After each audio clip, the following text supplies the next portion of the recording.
everybody. Welcome back to The Secret Place with Stephanie Bennett. I'm so glad you've come.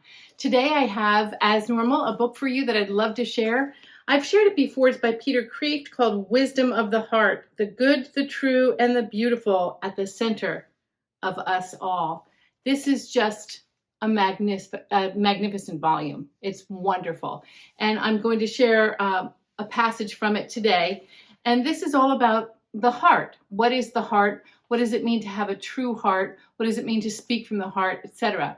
This is from chapter 7, and it's a paragraph here that Kreeft is talking about the heart. The profoundest meaning of the heart is the non-objectifiable subject, the I, which is not a thought or a willing or a feeling, nor is it the object of a thought. It remains a mystery. Or of a willing, we cannot will it into or out of existence. Or of a feeling, we cannot feel it because it is that by which we feel. It is the unthought thinker, the unwilled willer, and the unfelt feeler. This deep heart is discovered not in thoughts or the words that express them, or in acts of willing or feelings, but in silence. It is the silence between the thoughts and words that wills and feels. This silence is humble. It is the source of all of our attention, but it does not call attention to itself. It does not speak, but it alone makes speech possible. It is the empty space that allows the 10,000 things under heaven to fill it. The silence, the empty space.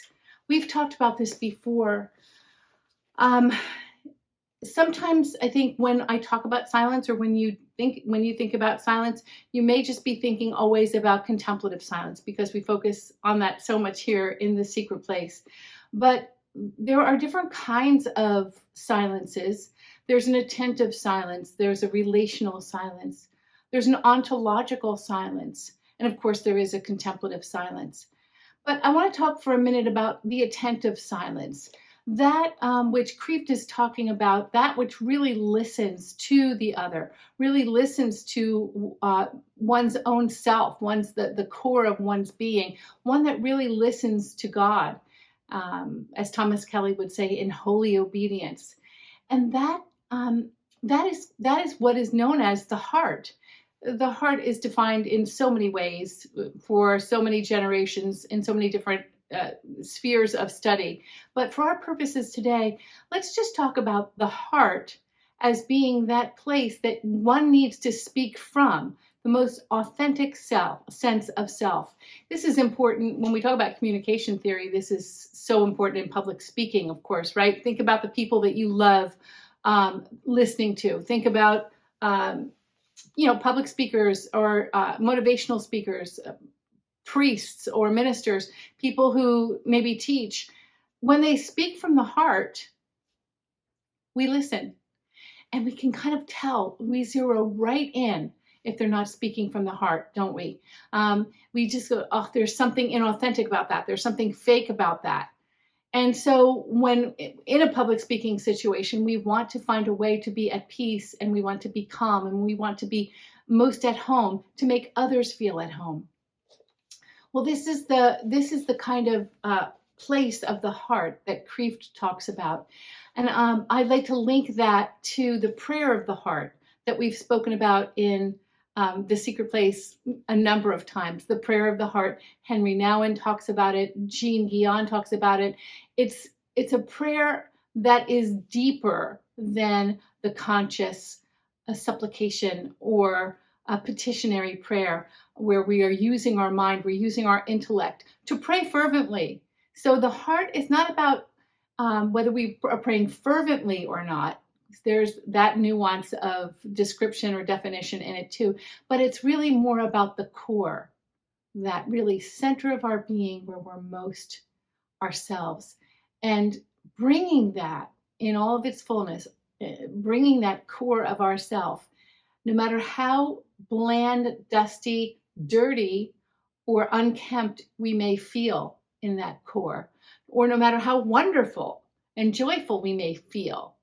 But it's about bringing the truest part of ourselves to the world, to each other. to our God. Now, I like to think that in order to bring that truest self to another, to a relationship, to a marriage, to a classroom full of students, to a friend, to your coworkers, whomever you're bringing that truest self to, that what gives us the bravery and the gumption to do that is by bringing that truest self, bringing our heart to the Lord, bringing it right before Him, and in all of our, when we are just stripped bare of all of our presentational self, right there, just here am I, Lord, and bringing our heart before Him. When we do that and we communicate with Him that way, that then begins to build us up on the inside, from the inside out, to be able to give, I don't want to say a better version of ourselves, but a more fuller version of our true self to each other. It enables us to give and provide and exhibit a truer sense of who we are just every day, lining up with our presentational self. And that is that may not sound like a big deal to some of you, but for some people, and many of us, most of us, if not we, it takes a while to get there. It takes a while for our heart to line up with everything that we, it will never line up with everything that we say, but it takes a while for our heart to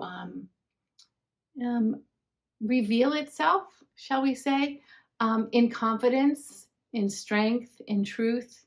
One of my friends, a dear friend, used to say, Steph, I see you in two ways. You're like this roaring lioness, and you just got that confidence, but you also I see these whiskers and this little wiggling nose of a mouse, because sometimes you're just like a little mouse and sometimes you're this roaring lion. And that friend really had me pegged. That was many years ago. He had me pegged.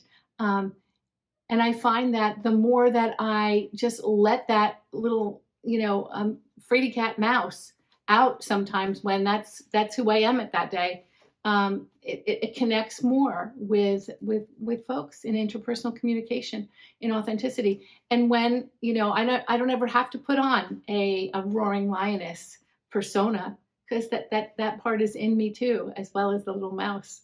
So who's in you and what have you got in you? Think about that today, okay? Think about your presentational self, if you will, lining up with your private self and letting your heart be known and be seen under the light of God. Thanks for coming by today. Leave a comment or a question. I'd love to talk to you. Bye-bye now.